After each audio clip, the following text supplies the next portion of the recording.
Welcome back. Russian President Vladimir Putin declared the port city of Mariupol liberated after nearly 2 months of siege, claiming the biggest victory in the battle of the war that has been going on. But defiant Putin has no intention of relenting. Standing in the way of complete Russian control over Mariupol is Azovstal steel plant. Earlier, Ukraine has demanded the Russian military to open a humanitarian corridor from the steel plant to evacuate its people trapped in the fallen city. On Thursday, Putin also ordered his forces not to storm the plant but instead to block it. Meanwhile, Chechen commander Kadyrov claimed that the special operation to destroy Mariupol has been completed. Same day, US President Joe Biden in fact announced additional military aid to Ukraine of $800 million. This new package in fact will include much needed heavy artillery and ammunition for Ukrainian forces. Now with this, the White House hopes that Ukraine will be able to escalate battle for the Donbas region of eastern Ukraine. Предлагаемый штурм промышленной зоны считаю нецелесообразным. Приказываю отменить. Это тот случай, когда мы должны думать, то есть мы всегда должны думать, но в данном случае тем более о сохранении жизни и здоровья наших солдат и офицеров.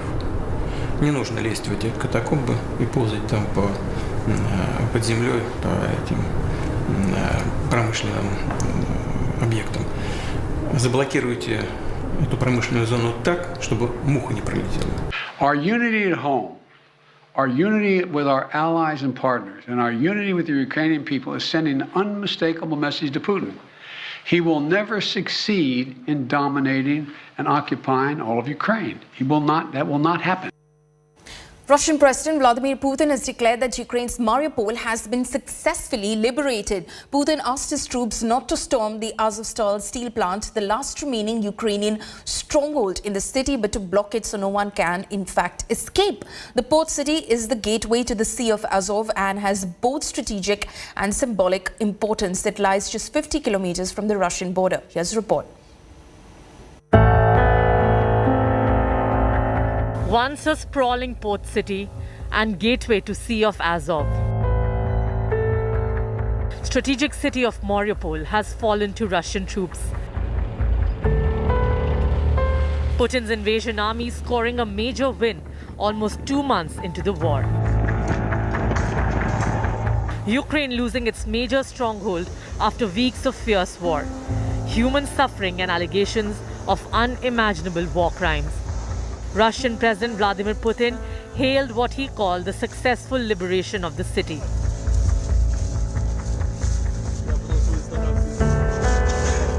The Minister of Defense of Russia, Sergei Shoigu, he noted that the city was besieged completely except for the Azovstal factory, which is in fact a city inside of a city because it's like 11 square kilometers. That's one of the largest factories of steel in Europe. So this is why we right now have the situation when the city is captured, but not at all actually, because this factory still remains under the Ukrainian control.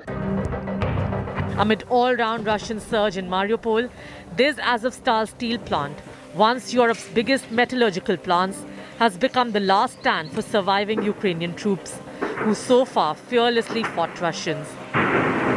The plant is in ruins after multiple airstrikes and shellings by Kremlin forces.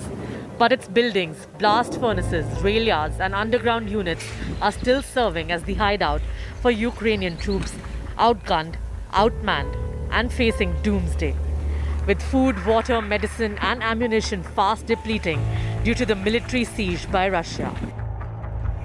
Ramzan Kadyrov, the leader of Russia's Chechnya region, whose forces have been fighting in Mariupol, has claimed that Azovstal plant will be completely under control of Russian troops very soon.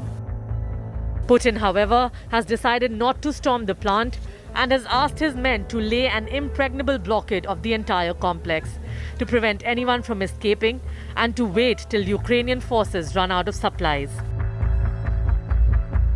the Azov, which is the national military brigade and the part of the Ukrainian defense forces, they still having this factory under their control, and they have this. They're benefiting from the critical location of the factory close to the sea, and they are having the catacombs, or they are having the underground corridors, which are helping them to stay there and to prepare for the Russian possible siege of the factory. Putin held a meeting with his defense minister after the mega win and plotted his next strategy. Putin has called on the remaining Ukrainian fighters in Azovstal to lay down their arms, saying Russia would treat them with respect and provide medical assistance to those injured. Mariupol has symbolic importance for Russia because it was de facto headquarters of the far-right nationalist Azov battalion, which Moscow has promised to destroy. Russian president's clear message is that there needs to be no evacuation of the steel plant. It should be shut down, and the forces should be given yet another opportunity to lay down their arms. The video journalist Satya Rautway in Moscow, Geeta Mohan for India Today.